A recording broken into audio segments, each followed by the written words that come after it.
जन प्रतिनिधि अधिनियम 1950। पहली बात इसमें क्या है? पहली बात दोस्तों इसमें यही कही गई है, ध्यान से सुनिएगा, क्षेत्रों का परिसीमन। क्या बच्चा?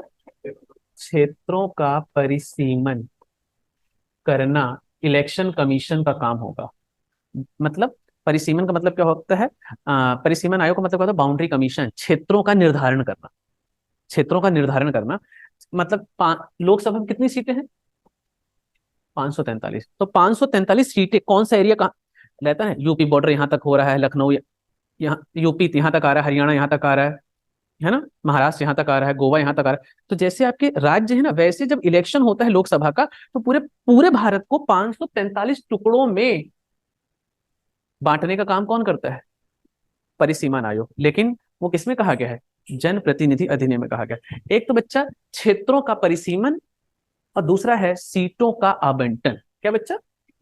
हाँ, सीटों का आवंटन, कि सीटों का आवंटन करना, कि सीटों का आवंटन करना, ये किस अधिनियम में है? हाँ, जन प्रतिनिधि अधिनियम 1950 के 1950।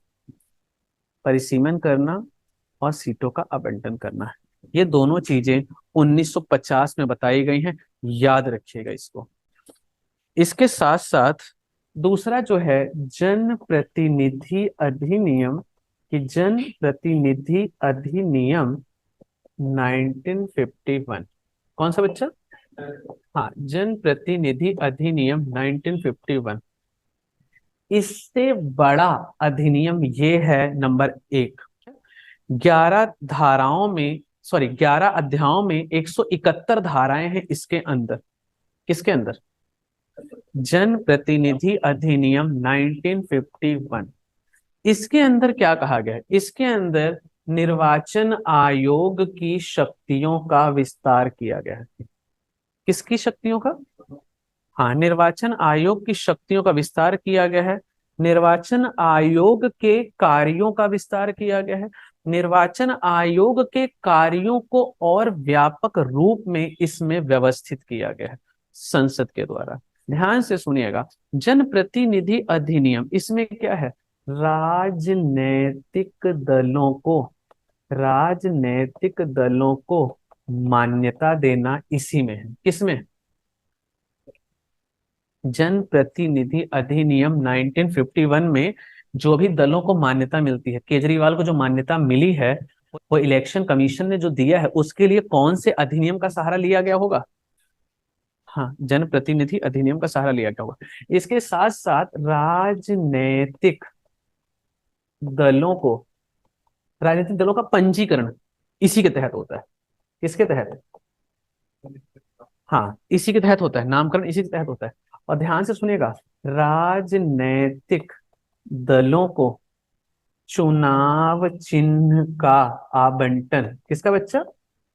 आपने सुना होगा, एक ही चुनाव चिन्ह कई पार्टियों के होते हैं, अलग अलग राज्यों में अलग अलग होते हैं। जैसे एनसीपी का घड़ी है, नॉर्थ इंडिया में भी एक दो स्टेट है जहां पर घड़ी ही है। आपको बता दें, कहने का मतलब क्या है? जैसे झाड़ू, तो झाड़ू मतलब अभी तो केजरीवाल की झाड़ू है, ये तो सबको पता है। लेकिन वो, हाँ, राष्ट्रीय दर्जा मिल जाएगा तो फिर पूरे देश में उसका चुनाव चिन्ह चलेगा। उस झाड़ू का पेटेंट मतलब उस पार्टी को मिल जाता है जिस पार्टी को राष्ट्रीय दल का दर्जा प्राप्त हो जाए। कहने का मतलब क्या है? राजनीतिक दलों को चुनाव चिन्ह का आवंटन भी बच्चा कौन करता है? निर्वाचन आयोग करता है। कौन करता है बेटा जी? निर्वाचन आयोग करता है, कि निर्वाचन आयोग करता है। ये भी बेटा जी, ये भी काम कौन करता है? निर्वाचन आयोग ही करता है, कि निर्वाचन आयोग ही करता है। इसके साथ साथ आपको बता दें, निर्वाचन आयोग और क्या करता है?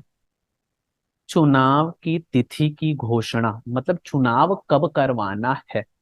लेकिन दोनों बातों में फर्क है। हम सुनते हैं हो गई चुनाव की, क्या जारी हो गई? अधिसूचना जारी हो गई। तो चुनाव की जो अधिसूचना जारी होती है दोस्तों, वो कौन करता है? कौन करता है? ध्यान सुनिए, राष्ट्रपति करता है। इलेक्शन कमीशन, जैसे मान लीजिए आप इलेक्शन कमीशन, इन्होंने कह दिया कि चुनाव इस दिन करवाने हैं लोकसभा के, तो इलेक्शन कमीशन ने बोल दिया, अब राष्ट्रपति बोलेगा कि इस दिन लोकसभा के चुनाव शुरू होंगे।